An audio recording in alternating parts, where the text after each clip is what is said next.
Hello everyone, I am Dr. Vinita Lakshmi. Today I am going to discuss osteology of mandible, its general feature and attachment. This is mandible. It is largest, strongest bone of the fist that forms the lower jaw.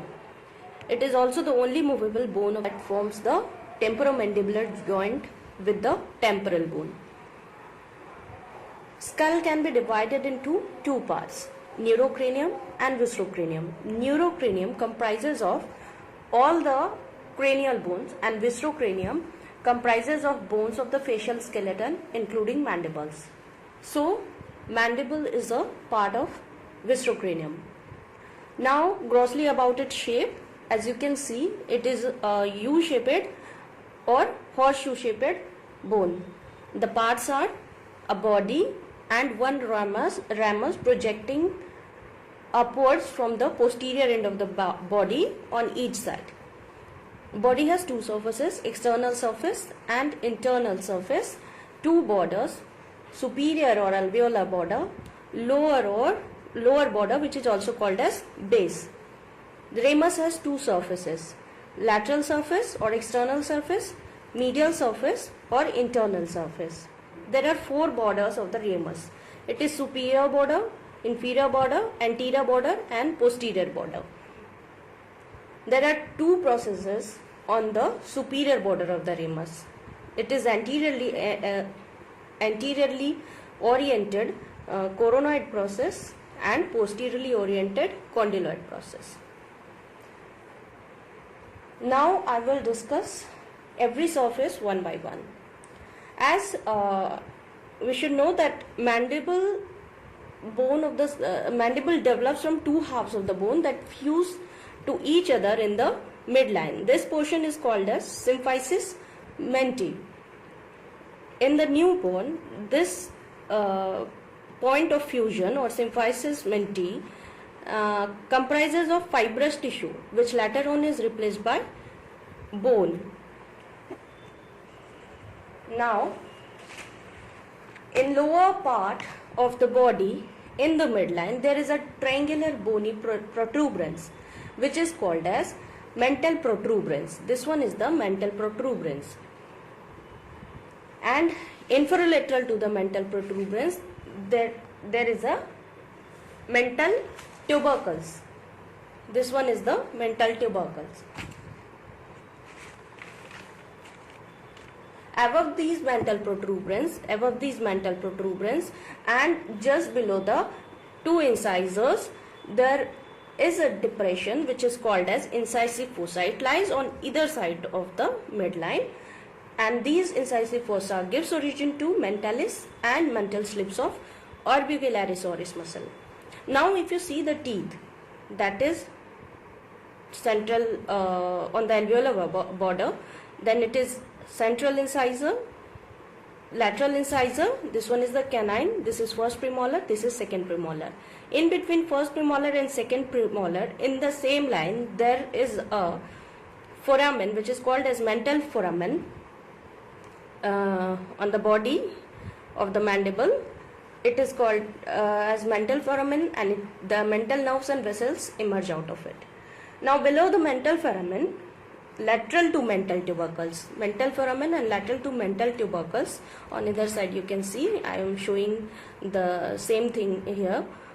Below the mental foramen and lateral to mental tubercle, there is a faint line running upwards and backwards, becoming very prominent as it runs backward and becomes continuous with the anterior border of the ramus.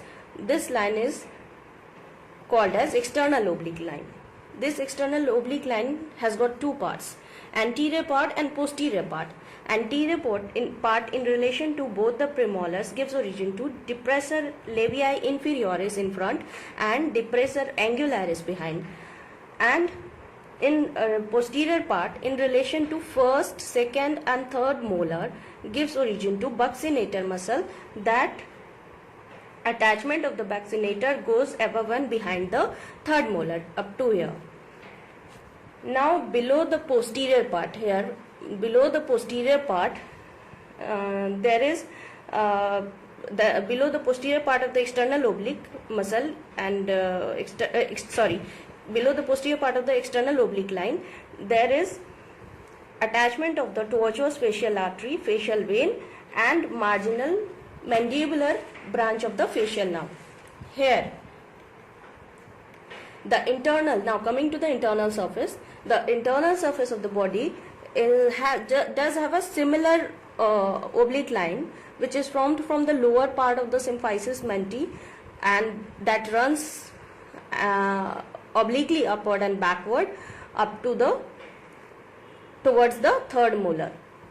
This oblique line, this internally situated oblique line is called as mylohyoid line, and it is prominent behind and it fends out as it reaches downward.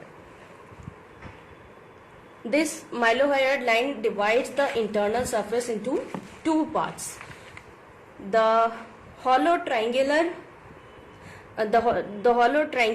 area below the mylohyoid line is called as submandibular fossa, and it lodges the submandibular salivary gland and lymph nodes.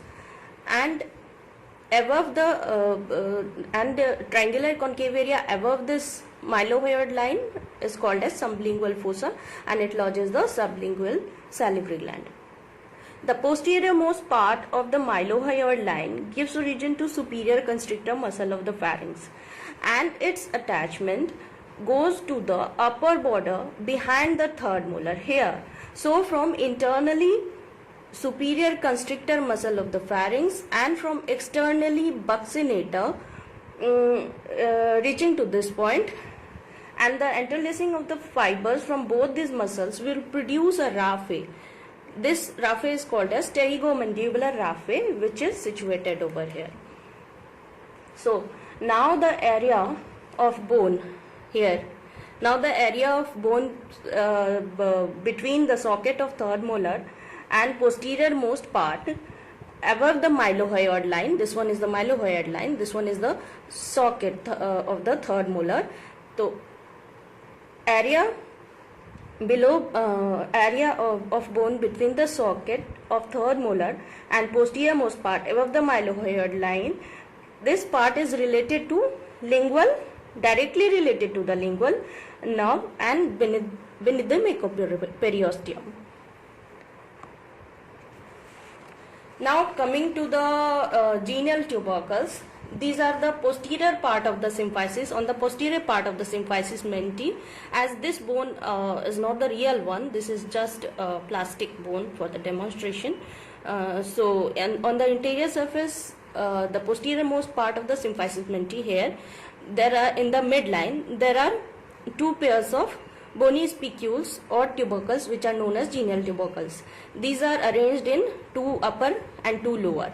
So two upper genial tubercles gives origin to genioglossus muscle, and two lower genial tubercles gives origin to geniohyoid muscle.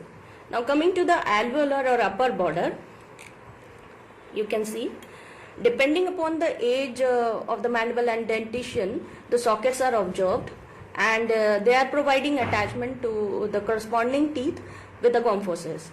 In adults, there are 16 sockets, 8 on each side. And the dental formula for the adult teeth is ICPM, means 2123. Dental formula is ICPM 2123, that is 2 incisor, central and lateral, then 1 canine, 2 premolar, first and second, and 3 molars, 1, 2, 3. Now coming to the lower border. Similarly, the base, it provides attachment.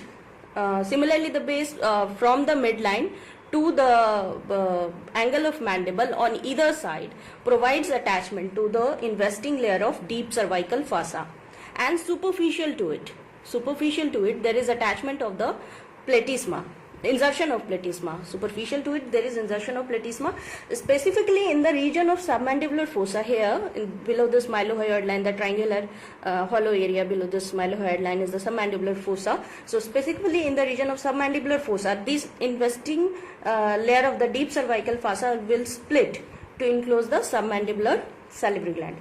Now anterior most here, the interior most part of the base of the mandible will show two depressions on either side of the midline, and they are called as digastric fossa, and they gives origin to the anterior belly of digastric muscle. Coming to the ramus. This is ramus. This one is the ramus. It is a flat quadrilateral bony part that projects upwards from the posterior end of the mandible, body of the mandible. It has got lateral surface and can also be called as external surface, and it has got medial surface, which is the internal surface. So at the lateral surface of the ramus is continuous with the surface of the body, external surface of the body, and throughout the extent of the external surface there is here throughout the extent of the external surface there is insertion of masseter muscle, except posterior superiorly here, posterior superiorly, which is directly related to the parotid gland, and posterior inferiorly here the ramus shows certain oblique ridges, and they are produced by the attachment of the intramuscular septa of the masseter muscle. Now coming to the medial surface, internal surface of the ramus. Just above the center, medial surface of ramus has got a foramen which is called as mandibular foramen. The inferior alveolar nerves and vessels pass through it. This mandibular foramen will lead to a canal, mandibular canal, on reaching to a point between the premolars, first premolar and second premolar, and will divide into the incisive canal and mental canal. This mental canal will open up on the external surface as mental foramen. This mental foramen, and the inferior alveolar nerves and vessels will divide into mental nerves and vessels and incisive nerves and vessels. Now the mandibular foramen, this mandibular foramen on the medial surface. Now the mandibular foramen anteromedially, here anteromedially. This mandibular foramen anteromedially is guarded by a tongue-like bony projection or protrusion, which is called as lingula, and it is attached to the lower end of the sphenomandibular ligament. Mandibular foramen, this mylohyoid groove runs below and in front of the mandibular foramen towards the submandibular fossa here, and this lodges the mylohyoid nerves and vessels. Now posterior inferior part of the medial surface here, this is the posterior inferior part of the medial surface of the ramus. Medial surface of the ramus, medial surface and posterior inferior to the mandibular foramen. This part is the posterior inferior surface of the ramus, as well as it is posterior inferior to the mandibular foramen. It shows rough area and bony ridges that is produced by the septa of the medial pterygoid muscle. So here it is attachment of the medial pterygoid muscle. The area on the medial surface behind and above the mandibular foramen, this part is related to first part of the maxillary artery. This area is related to first part of the maxillary artery. Now we can discuss about the borders. This is the superior border of the ramus. This one is the superior border of the ramus. It is in the form of a notch. This notch is called as mandibular notch. It is related to masseteric. This is related to masseteric nerve and vessels. I am showing it like this, masseteric nerves and vessels. Posterior border is smooth and thick. This one is the posterior border, this one is the superior border, this one is the anterior, and this one is the inferior border. So posterior border is smooth and thick, and this is related to the parotid gland. If you can remember, like I have said, that the posterior superior part is related to parotid gland. So here to here, the posterior border as well, it is directly related to the parotid gland. Now at the junction of superior border and posterior border. At the junction of superior border and the posterior border, there is a bony projection which is called as bony process, which is called as condyloid process. It is horizontally elliptical. In living, it is covered by a fibrocartilaginous joint, and that forms the temporomandibular joint with the anterior part of the mandibular fossa of the temporal bone. As we have got a artificial articulated skull bone, you can see it is just for the demonstration. This one is the fibrocartilaginous joint, joint that forms the temporomandibular joint with the anterior part of the temporomandibular with the anterior part of the mandibular fossa of the temporal bone. Here you can see this is the fibrocartilaginous joint that forms the temporomandibular joint with the anterior part of the mandibular fossa of the temporal bone.